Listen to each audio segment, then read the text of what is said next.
बर्बरीक एक बहुत बहादुर योद्धा था, भीम का पोता। वो घटोत्कच और अहिलवती, जिन्हें कामकांतकता भी कहते हैं, का बेटा था।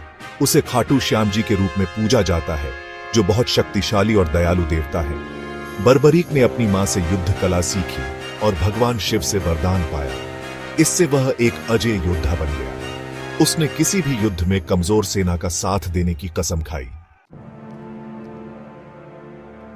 महाभारत, जो कि एक महान भारतीय महाकाव्य है, बर्बरीक की कहानी का आधार है। कौरव और पांडव, एक ही परिवार की दो शाखाएं, हस्तिनापुर राज्य के लिए एक भयानक युद्ध में उलझे हुए थे। अपनी कसम से बंधे बर्बरीक युद्ध में शामिल होने के लिए तैयार थे।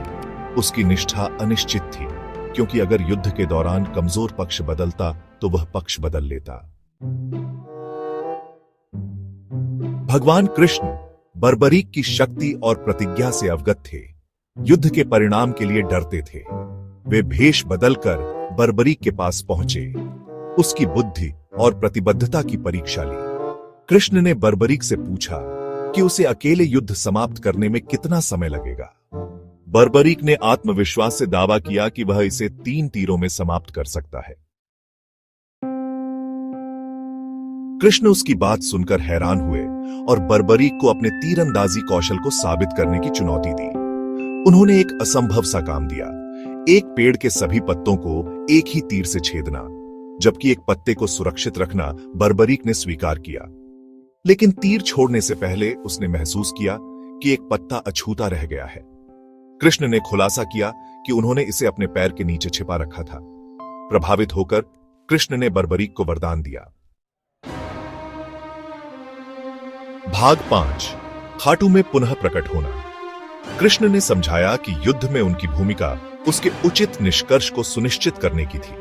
बर्बरीक की अत्यधिक शक्ति इस संतुलन को बिगाड़ देगी। उन्होंने युद्ध की सफलता के लिए बलिदान के रूप में बर्बरीक का सिर मांगा। बर्बरीक, एक सच्चे भक्त, सहमत हो गया। उसका सिर काट दिया गया, लेकिन उसकी चेतना बनी रही। उसने युद्ध देखने की इच्छा व्यक्त की।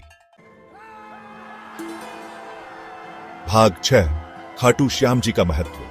कृष्ण ने बर्बरीक का सिर एक पहाड़ी के ऊपर रख दिया, जिससे उसे युद्ध के मैदान का पूरा दृश्य दिखाई दे रहा था।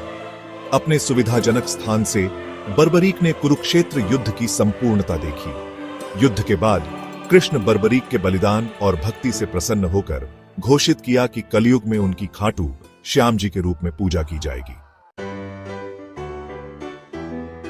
भाग 7, नाम और उसका अर्थ।